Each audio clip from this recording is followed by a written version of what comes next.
everyone, it's Pam Jorgensen here at stampinginmypjs.blogspot.com, and I am always stamping in my PJs actually, so I am very thankful that you have pulled in tonight and are hopefully having fun stamping in your PJs as well. I want to show you the most adorable slider card ever. So this is what I did with my stamp clubs this last month, and they loved it, and I think you will too. And one of the things that I'm going to be starting is I will be starting an online stamp club. So if you think that's something that would interest you, let me know and I will tell you a little bit more about it. So this card is a little slider card, and look at how easy that pulls out, and how cute and adorable would that be for a little person's birthday. It's your day. Cheers to you. But not just for kids' birthdays, for all kinds of occasions, because it's actually a really fun fold. And I love to share folds that are easy to do, look hard, but they really aren't, and are effective, because I'm kind of lazy that way. So let's talk about what you're going to need. You will need a half a piece of A4 cardstock. Now this is actually cut at 5 3/4 by 8 1/4 inches. But basically it's just half of a piece of an A4. So while I have it, let's just go ahead and fold that. And just give that a nice burnish. Okay. Then the next thing you will need is a piece of, this is the Daffodil Delight ruched ribbon. You will need 2 pieces of, one is Whisper White and one is your designer series paper of choice. Now these are cut at 1 3/4 inch by 5 1/4 inch. Okay.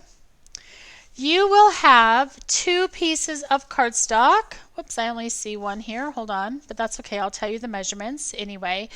This is 3 3/4 by 5 1/4, and one will be used for the front of your card, and then one will be used on the inside of your card. Now for the inside, I have taken a couple pieces of scrap designer series paper, and I think this is a 1/2 inch that I just used on the scraps to decorate the inside. Now you will also need a 1 1/2 inch circle punch if you're making your card look like mine today. And for this, I have chosen the layering squares. So I've just chosen 2 of the layers that fit really nice together, and that's what I'm using on the front. Now don't forget to stay with me, because at the end I'll show you another option for using a different shape of mechanism to go across your card. So these are the layering squares. Then I have just punched a shape. You can use any punch, you can use any die that you have.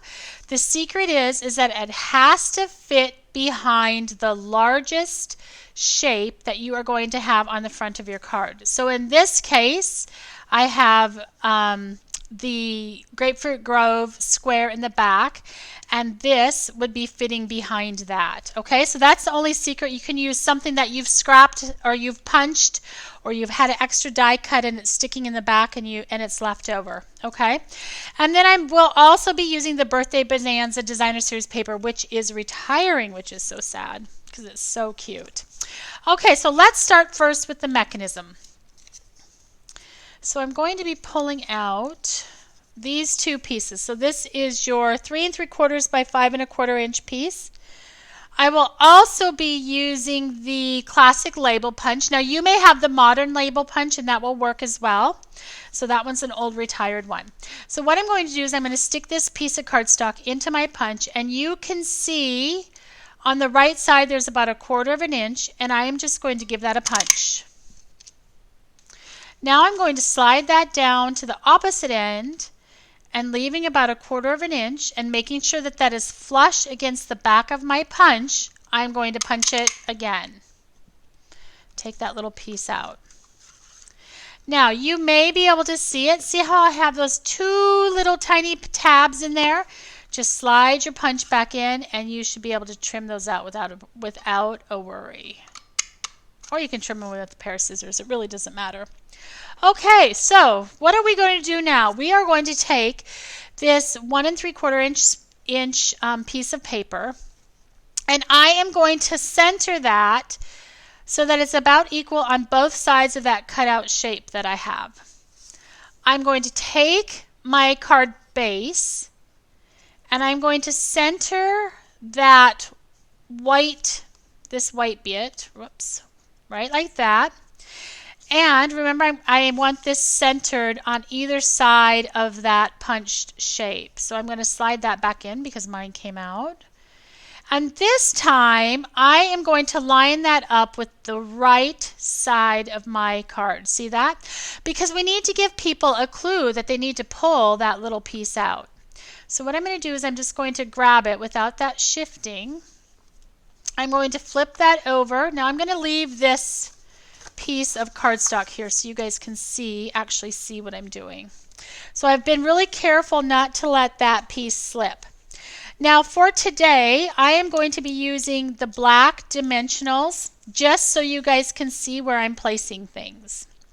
So I'm going to take a couple of those black dimensionals, and without letting the edge touch the sides of my card, I'm going to be putting on some rows.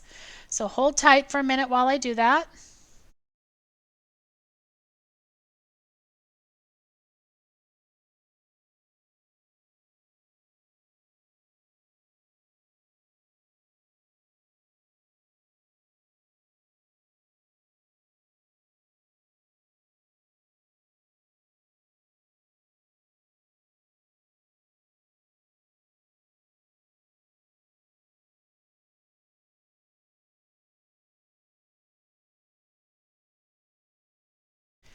Okay, so you can see that I have dimensionals lining both sides of that piece of 1 3/4 inch paper. So now what I'm going to do is I'm going to switch to some of the mini dimensionals, and this is a perfect example and a great time to show that if you have the minis, they work excellent. If you don't have these are something you will definitely want to order and get in your stash.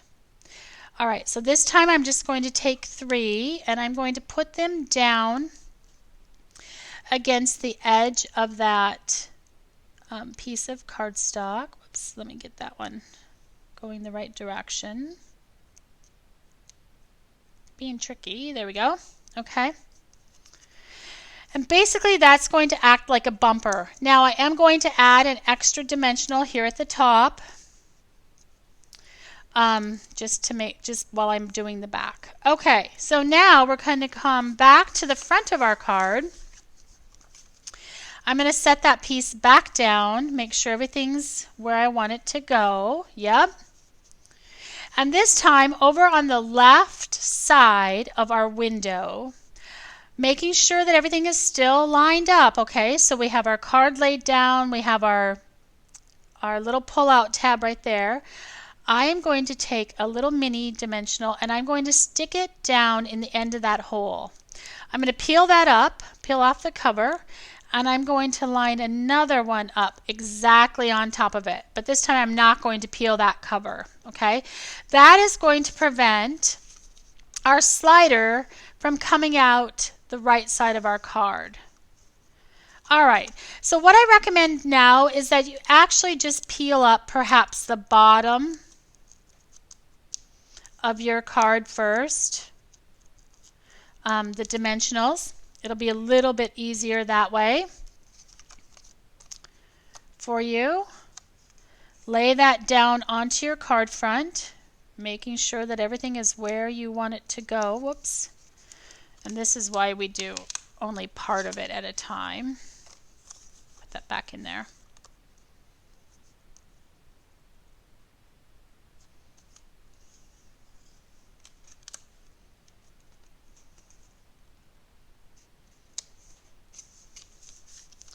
Okay, so we have that bottom row stuck down, and you can see it looks like that. So now just come in and peel off the backs.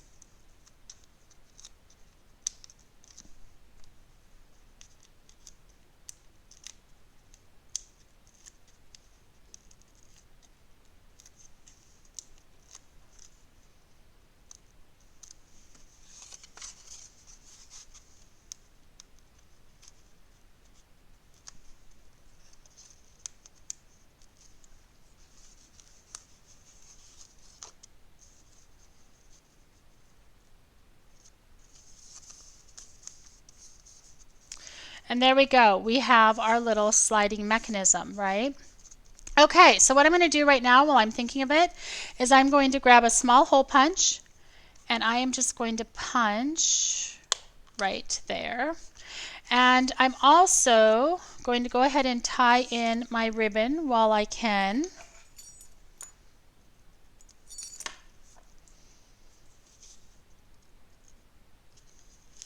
I'm just going to do a half knot.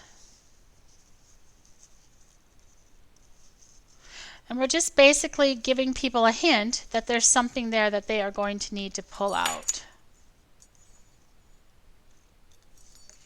Cute. That might be a little too long yet.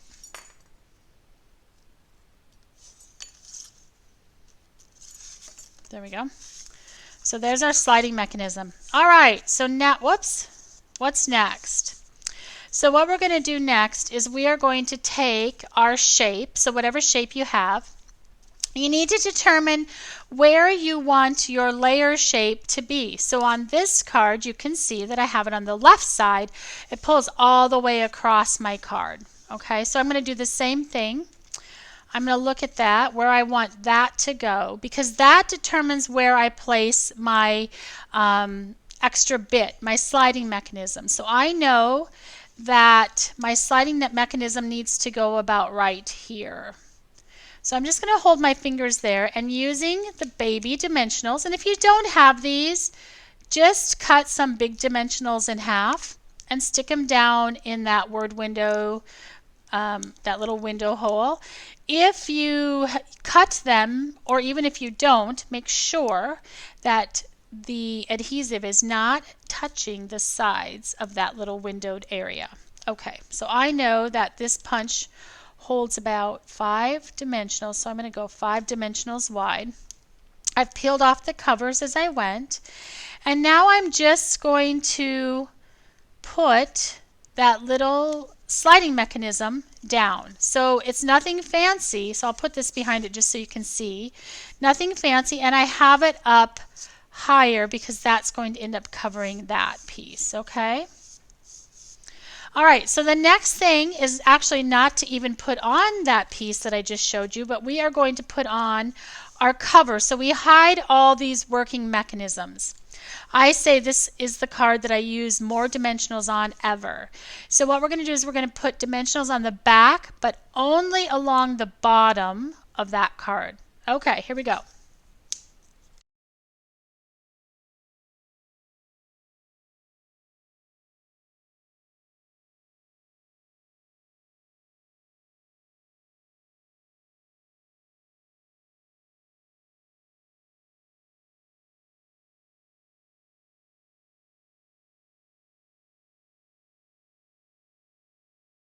Okay, so what you've seen is that I have put the dimensionals along the bottom. I've added a lot because that's all that's going to hold your paper onto your project. Now I'm also going to add 2 more, one at the top and one at the one at the right and one at the left, and none in the middle because we do not want anything to move between our sliding mechanism. Now, I like to leave a little bit of white space at the bottom of my project. So you will see that I've actually left white right there. So there's my sliding mechanism, right? And that's all tucked in behind there. But that's why you cannot put any dimensionals along that top middle, because if you do, your little slider will not move. So now you can either use more dimensionals, or in this case I am just going to use some snail, and I am going to put that across the top of that mechanism and attach my Grapefruit Grove stitched rectangle just like that. Cute. Okay, so let's do some stamping. So for today I'm using the Itty Bitty Birthdays stamp set, which is just adorable. Perfect for any birthdays that you have, including happy belated birthday, which seems to happen quite often to me. So let's go ahead and stamp. I'm going to stamp It's Your Day, and let's see if I can get that down in the corner without it being crooked. And if not, there's 2 sides to every piece of cardstock. Oh, perfect. Okay, so here's my little 1.5 inch circle punch, and I am just going to get that in there. Give that a little bit of a haircut, cut off the rest. This is a great way to add some interest behind projects that may not otherwise have a lot to look at. And I always say, give as much dimension to your projects as possible so your recipient has lots of different little things to look at as they are admiring your project. Okay, so here we go. We're going to add that. Now, that paper has cute little toucan birds. Now, I've already fussy cut one out, so I'm just going to remove the dimensionals off the back. And this one I'm being careful I don't put any on the tail because his tail is hanging off. There we go. I am going to add a little bit of Wink of Stella to my bird really quick. I'm not too fussy when I color with Stella. I just put it all over just to give it a little bit of oomph and color. There we go.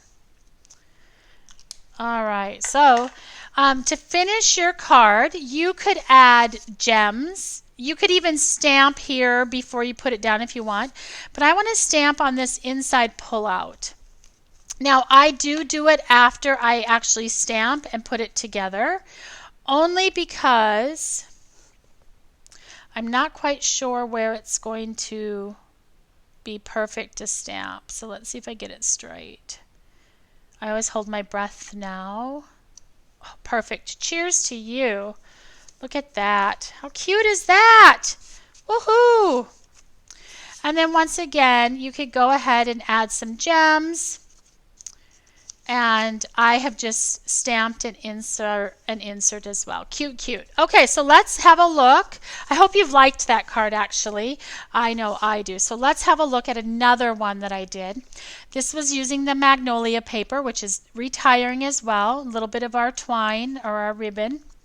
And this one is using the the layering ovals dies. Same mechanism. Once again, slides across, and I did have to speckle this one because I dropped an ink pad and you had to cover up some bits and pieces. But still the same mechanism, perfect to give to a lady for her birthday. This one's perfect for children or just anyone that needs a little pick-me-up. Cute, cute. So I hope you've enjoyed those cards. Make sure you pop over to my blog at stampinginmypjs.blogspot.com and get all the measurements for this fun card. All right, you guys, have a wonderful week, and we will talk to you soon. Bye-bye.